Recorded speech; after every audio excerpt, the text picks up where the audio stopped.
tickets. Oh, what? And they had to borrow $5 million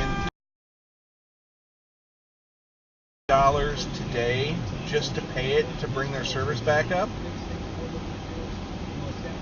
Wow. Yeah. So